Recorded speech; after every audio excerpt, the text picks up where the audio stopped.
الحمدللہ رب العالمین والصلاة والسلام على سید الانبیاء والمرسلین وعلى آلہ واصحابہ اجمعین اما بعد۔ بسم اللہ الرحمن الرحیم۔ باب التصحیح، یہ باب تصحیح کے بیان میں ہے۔ یحتاج فی تصحیح المسائل الى 7 اصول، مسائل کی تصحیح میں 7 اصول کی ضرورت پڑتی ہے۔ ثلاثۃ بین السہام والرؤوس، 3 اصول سہام اور رؤوس کے مابین جاری ہوتے ہیں۔ واربعۃ بین الرؤوس والرؤوس، اور 4 اصول رؤوس اور رؤوس کے مابین جاری ہوتے ہیں۔ اما الثلاثۃ، بہرحال پہلے 3 اصول، فاحدها ان كانت سهام كل فريق منقسمة عليهم بلا كسر فلا حاجة الى الضرب كأبوين وبنتين۔ بہرحال 3 اصول تو ان میں سے پہلا اصول یہ ہے کہ اگر ہر فریق کے سہام ان پر بلا کسر تقسیم ہو جائیں تو ضرب کی کوئی ضرورت نہیں ہوتی ہے، جیسے کہ مسئلے میں ماں باپ اور 2 بیٹیاں موجود ہوں۔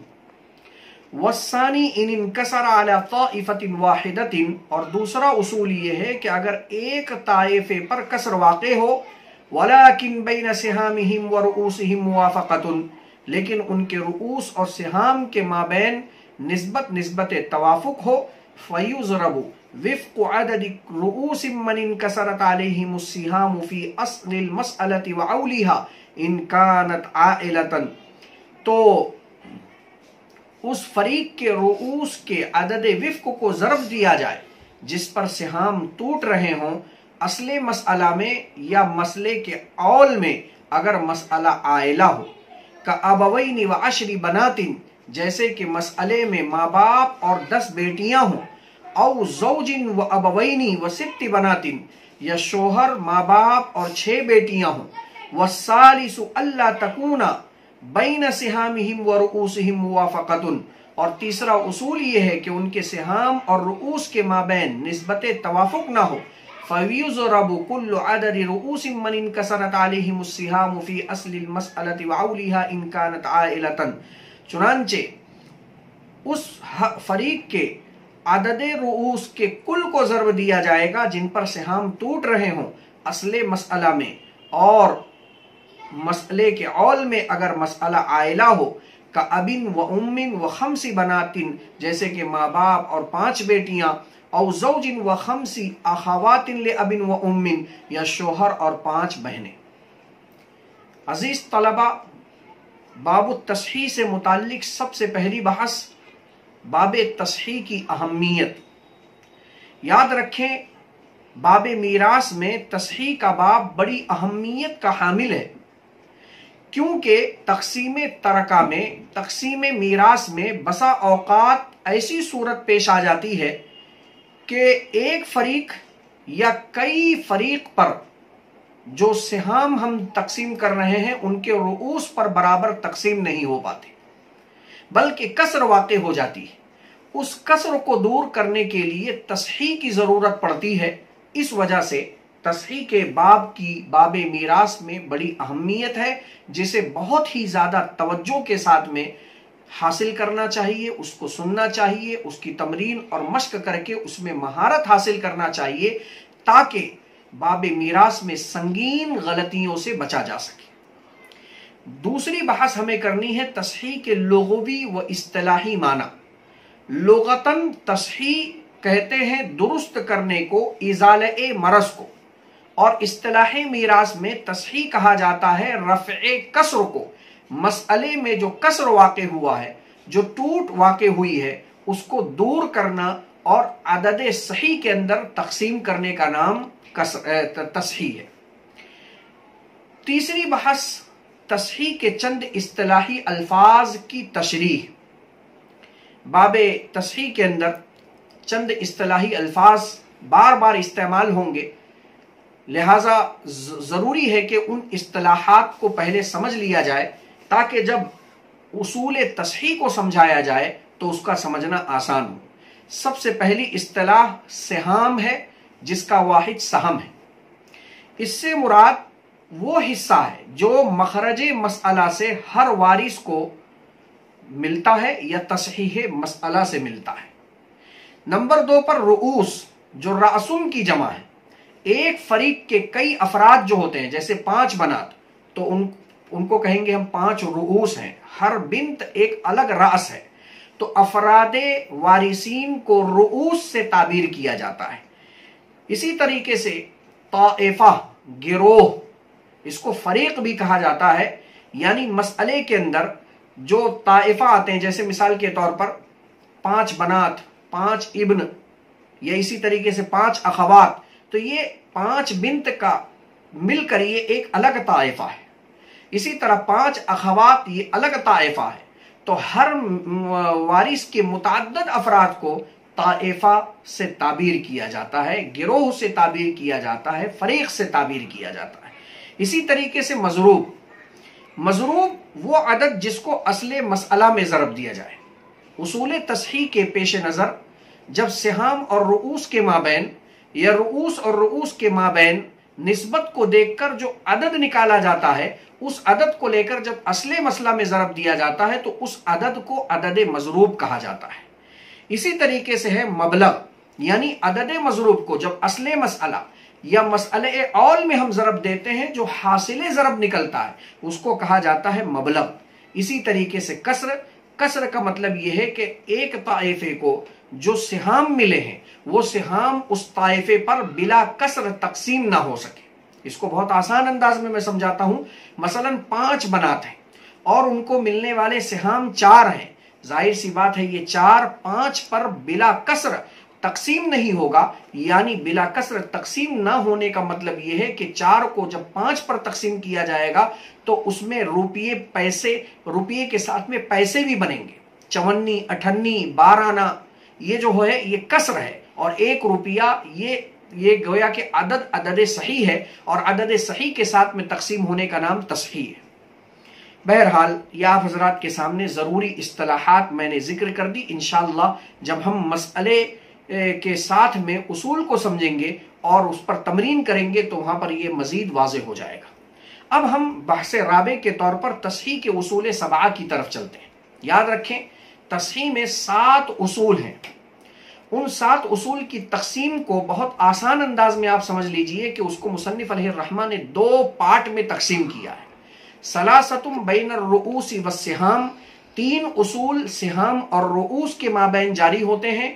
اربعۃ بین الرؤوس والرؤوس، اور 4 اصول رؤوس اور رؤوس کے مابین جاری ہوتے ہیں۔ یاد رکھیں قواعد ثلاثہ کی ضرورت اس وقت پڑے گی جو رؤوس اور سہام کے مابین جاری ہوتے ہیں جب مسئلے میں کسی ایک گروہ پر کسر واقع ہو، کسی ایک ہی طائفے پر کسر واقع ہو۔ مثلا مسئلے میں 3 گروہ ہیں، زوج بھی ہے اور اسی طرح 5 بنات بھی ہیں اور بھی ہے۔ اب یہ تینوں گروہ میں سے 5 بنات پر ہی صرف کسر واقع ہو، زوج اور کے طائفے پر کوئی کسر واقع نہ ہو، تو ایسی صورت میں ان قواعد ثلاثہ کی ضرورت پڑے گی۔ اور اگر متعدد طائفوں پر کسر واقع ہو، 2-3 طائفوں پر کسر واقع ہو، تو ایسی صورت میں قواعد اربعہ کی ضرورت پڑتی ہے۔ آج کی اس مجلس میں ہم قواعد ثلاثہ جو بین الرؤوس والسہام، سہام اور رؤوس کے مابین جاری ہوتے ہیں، اس کو ہم پڑھیں گے اور مثالوں سے اس کو سمجھنے کی کوشش کریں گے۔ سب سے پہلا قاعدہ یہ ہے کہ جب سہام رؤوس پر بلا کسر تقسیم ہو جائے تو اس کو کہیں گے قاعدہ تماثل، یعنی رؤوس جتنا ہے اتنا ہی سہام بھی ہے۔ مثلا رؤوس 5 ہے تو سہام بھی 5 ہے۔ اب 5 پر بلا کسر تقسیم ہو سکتا ہے، لہٰذا یہاں کوئی تصحیح کی ضرورت نہیں ہے کیونکہ یہ آلریڈی پہلے سے ہی بلا کسر تقسیم ہو چکا ہے۔ اس قاعدے کو قاعدہ تماثل کا نام مصنف علیہ الرحمہ نے دیا ہے، اس کو ہم بورڈ پر سمجھ لیتے ہیں۔ یہ پہلی مثال آپ دیکھ رہے ہیں قاعدہ تماثل کی۔ اب ہے ہے اور 2 بنت ہیں، ان دونوں بنت کی وجہ سے ماں کو سدس ملا اور باپ کو سدس و عصبہ ملا۔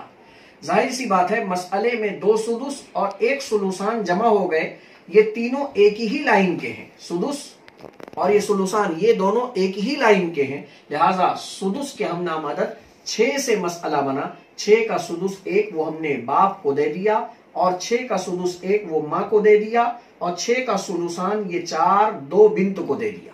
اب ظاہر سی بات ہے 2 بنت، یہ رؤوس یہاں 2 ہیں اور سہام 4 ہیں، 4 کو 2 پر جب تقسیم کیا جائے تو دونوں کو بلا کسر 2 2 مل جا رہا ہے، کوئی یہاں کسر واقع نہیں ہو رہی ہے، اس وجہ سے یہ سہام رؤوس پر بلا کسر کے تقسیم ہونے کی وجہ سے یہ قاعدہ تماثل ہے، فلا حاجۃ الی الضرب، اصل مسئلے میں ضرب کی کوئی ضرورت نہیں ہے۔ دوسرا اصول قاعدہ توافق ہے، یعنی جس فریق پر کسر واقع ہو اس فریق کے عدد رؤوس اور اس فریق کو ملنے والے سہام کے مابین اگر توافق کی نسبت تو اس فریق کے تعداد رؤوس کے عدد وفق کو لے کر اصل مسئلہ میں، اور اگر مسئلہ عائلہ ہو تو مسئلہ عائلہ کے اندر ضرب دیا جائے گا، اور اس کے بعد عدد مضروب کو لے کر اصل مسئلے سے ملے ہوئے سہام میں ضرب دیا جائے گا، اس طریقے سے رفع کسر خود بخود ہو جائے گا۔ لہٰذا اس کو ہم بورڈ پر سمجھتے ہیں۔ یہ آپ دیکھ رہے ہیں دوسرا قاعدہ توافق ہے، مسئلے کے اندر باپ ہے، ماں ہے اور 10 بنات ہیں۔ یہ آپ دیکھ رہے ہیں، یہ نیچے والا 10، یہ اوپر کا 5 نہ دیکھنا، یہ نیچے کا 10، یہ لکیر کے نیچے 10 بنات۔ ان 10 بنات کی وجہ سے ماں کو سدس اور باپ کو سدس و عصبہ۔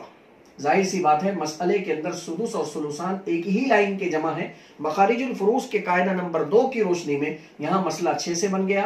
6 کا سدس 1 باپ کو ہم نے دے دیا، 6 کا سدس 1 ماں کو دے دیا، 6 کا سلوسان 4 ہم نے بنات کو دے دیا۔ اب ظاہر سی بات ہے بنات کی تعداد رؤوس، بنات کے افراد یہ 10 ہیں اور ان کو ملنے والے سہام 4 ہیں۔ 4 کو اگر 10 پر تقسیم کیا جائے تو وہ بلا کسر تقسیم نہیں ہوگا بلکہ کسر واقع ہو جائے گی۔ اس وجہ سے ہم نے 10 اور 4 میں نسبت دیکھا تو دونوں کے مابین نسبت توافق ہے۔ کیوں؟ اس لیے کہ 4 کے اندر 10 کو کاٹنے کی صلاحیت نہیں ہے، لیکن خارج میں ایک عدد 2 ہے جس نے 4 کو 2 مرتبہ میں کاٹ دیا، 2 ایکا 2، 2 دونی 4، اور 10 کو 5 مرتبہ میں کاٹ دیا، 2 ایکا 2، 2 دونی 4، 2 تیا 6، 2 چوک 8، 2 پنجے 10، لہٰذا یہ 5 یہ 10 کا عدد وفق ہے۔ اسی عدد وفق کو لے کر ہم نے 6 میں ضرب دیا، اب یہ بن گیا عدد مضروب، تو 5 کو 6 میں ضرب دیا تو حاصل ضرب جو حاصل مبلغ ہے وہ 30 آیا۔ عدد مضروب 5 کو لے کر ہم نے اصل مسئلہ سے ملے ہوئے سہام 1 میں ضرب دیا تو باپ کا حصہ بجائے 1 کے 5 ہو گیا۔ ہم نے ماں کے ملے ہوئے 1 میں 5 کو ضرب دیا تو ماں کا حصہ بجائے 1 کے 5 ہو گیا۔ 4 میں ہم نے ضرب دیا تو اب 10 بنات کا حصہ بجائے 4 کے 20 ہو گیا۔ 20 کو ہم نے جب 10 بنات پر تقسیم کیا فی نفر 1، فی نفر 2، ہر بنت کو 2 2 مل گیا۔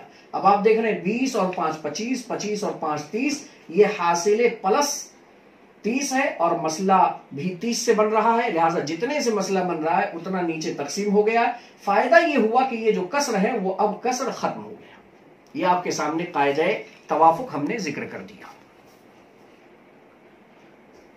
تیسرا اصول سہام اور رؤوس کے مابین جو جاری ہوتا ہے وہ ہے قاعدہ تباین، یعنی جس فریق پر کسر واقع ہو اس فریق کے تعداد رؤوس، افراد اور ملنے والے سہام کے مابین نسبت تباین ہو تو ایسی صورت میں اس فریق کے کل تعداد رؤوس کو اصل مسئلہ میں یا مسئلہ عائلہ میں اگر مسئلہ عائلہ ہو ضرب دے دیا جائے گا، اور پھر اس عدد مضروب کو لے کر اصل مسئلہ یا عائلہ مسئلے سے ملے ہوئے سہام میں ضرب دیا جائے گا تو اس طریقے سے کسر دور ہو جائے گا۔ لہٰذا اس کو بھی ہم بورڈ پر سمجھتے ہیں۔ یہ آپ دیکھ رہے ہیں قاعدہ تباین، مسئلے کے اندر زوج ہے اور 5 اخوات ہیں۔ عدم اولاد کی وجہ سے شوہر کو نصف دے دیا، 5 اخوات کو متعدد ہونے کی وجہ سے سلوسان دے دیا۔ پہلے لائن کا نصف دوسرے لائن کے باس کے ساتھ جمع ہوا، مخارج الفروض کے قاعدہ نمبر 3، وَإِذَا اخْتَلَطَ النِّصْفُ مِنَ الْأَوَّلِ بِكُلِّ الثَّانِي أَوْ بِبَعْضِهِ فَهُوَ مِنْ 6 کی روشنی میں مسئلہ 6 سے بنا۔ 6 کا نصف ہم نے 3 شوہر کو دے دیا، 6 کا سلوسان ہم نے 4 5 اخوات کو دے دیا، 4 اور 3 7، مخرج مسئلہ 6 ہے اور نیچے تقسیم ہو گئے 7، لہذا مسئلہ آئلہ ہو گیا 7 سے۔ اول کی بحث آپ پڑھ چکے ہیں۔ اب یہاں آپ دیکھ رہے ہیں کہ طائفہ زوج پر تو کوئی کسر نہیں ہے، اس لیے کہ زوج 1 مین 1 شو اور اس کو پورا کا پورا 3 مل رہا ہے، لہذا 3 1 پر برابر تقسیم ہو گیا، کوئی کسر نہیں۔ لیکن طائفہ اخوات پر کسر واقع ہے، کیونکہ ان کے افراد 5 ہیں اور ان کو ملنے والے سہام 4 ہیں۔ ظاہر سی بات ہے 4 5 پر برابر تقسیم نہیں ہو سکتا۔ ہم نے اخوات کے تعداد رؤوس 5 اور ملنے والے سہام 4 کے مابین نسبت دیکھی، ظاہر سی بات ہے 5 اور 4 میں نسبت تباین ہے، اس لیے کل عدد رؤوس 5 کو لے کر ہم نے مسئلہ عائلہ 7 میں ضرب دے دیا، تو 5 7 35۔ پھر عدد مضروب کا 5 کو لے کر ہم نے مسئلہ عائلہ 7 میں سے جو 3 زوج کو ملا تھا اس میں ہم نے ضرب دیا تو 15 حاصل ضرب آئے۔ اب زوج کا حصہ بجائے 3 کے 15 ہو گیا۔ 4 میں ہم نے ضرب دیا تو 5 چوک 20۔